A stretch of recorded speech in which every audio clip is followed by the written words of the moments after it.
Fantastic. So hello everyone. So my name is Anna Clark and I work as part of the sustainability team at Heriott-Watt University. I tend to start my presentations outlining some key definitions, but I'm going to jump right in given that sustainability and the concept of taking steps to make the near future less worse and with any look the distant future much better are not new to you. And that's despite sustainability being a work area where I find that I have a good chance of learning something new almost every day. I should highlight now, I'm not an academic and I'm not a learning technologist, but I do take the opportunity to learn from them and from their students, admittedly largely by osmosis.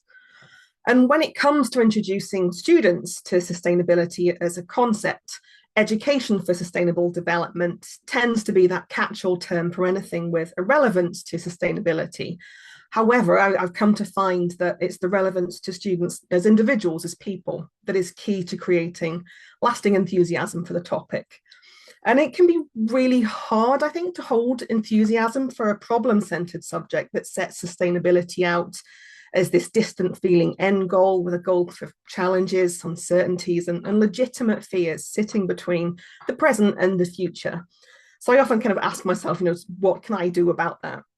So I'll be spending the next few minutes outlining what I have found in providing students with a sense of personal relevance and an approach of, I guess, trial and success over the classic trial and error can leave them wanting to know, and I think more importantly, do more, and often in really fantastically creative ways. Any student in any discipline can benefit from understanding how sustainability is relevant to them and the things, places, and people that they are passionate about. And when faced with a problem that's not entirely of our own individual making, I think it's a reasonable expectation to perhaps see that problem as being for someone else to solve. But if we can flip that on its head, though, we can allow students to see their personal interest area as a solution that can be applied in a way that plays to their individual strengths. And that can give a newfound confidence and I really hope an optimism for the future. There's a lot of bleak messaging out there.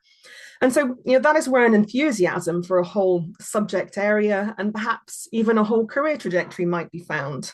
So I would like to make the bold and probably outlandish claim that Albert Einstein would be in agreement with me, and I'm sure all of us, and is perhaps nodding along in another dimension when he wrote, "Everybody is a genius, but if you judge a fish by its ability to climb a tree, it will live its whole life believing that it is stupid."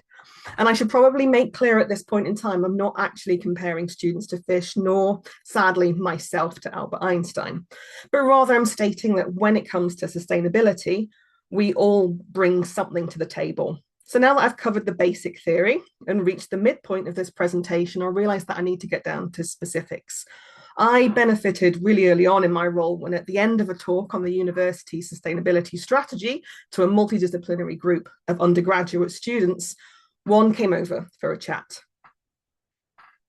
And I'm genuinely grateful for what at that time felt a bit like brutally honest feedback for me. And they said, that climate change stuff was interesting, but it's not really relevant to my degree. And so if that civil engineering student, first year, happens to see this talk, please know that that was very much on me. I framed that entire talk around what I wanted the audience to hear, not what that audience needed to connect with the subject. I thought my emissions graphs and talk of different categories and methodologies for the tools I use to do my job were really interesting. But in the whole half hour, I didn't mention any of the degree subjects represented in that room once.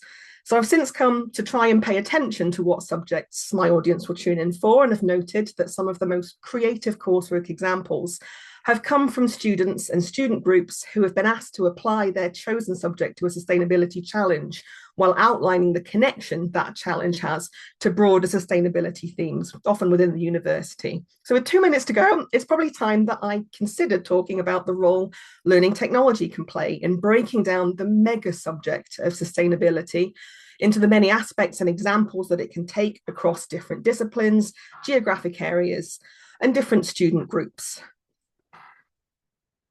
Because when done poorly, sustainability education can risk coming across as one long exercise in chastising people for the inevitable environmental impact of existing and living in comfort. And I find very few people are motivated by being told that their life must contain less so that someone else's can contain more. So a complex subject filled with nuance, exceptions, ifs and buts may lend itself to an algorithm-laden, technology-driven, and increasingly AI-powered means of providing information and learning experiences that feel personally tailored, hopefully up to date, and therefore relevant. So whether you're providing an interactive app that can teach good recycling habits, a virtual reality to offer immersive experiences of a world that has to be seen to be believed, or perhaps an online platform showcasing dissertation topics and the possible futures they can lead to, learning technology it has a key role to play in making learning about what sustainability can mean to an individual feel like an individualized experience. And with generative AI, accuracy concerns are very much noted. I think scope still remains to tailor content to different demographics, different disciplines, and specific to Heriott-Watt across different regions. Learning technology can itself, of course, provide an example of the contradictory nature of the world that we operate in and our own attempts to not damage that world. Information technology is a huge energy and resource user.